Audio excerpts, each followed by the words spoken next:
3號強風信號現正生效，預計本港平均風速每小時41至62公里。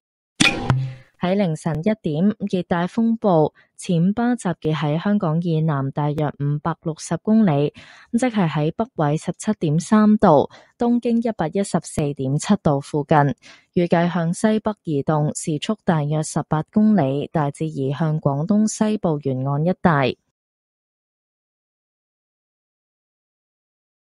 The strong wind signal, number 3 is in force. This means that winds with mean speeds of 41 to 62 kilometers per hour are expected.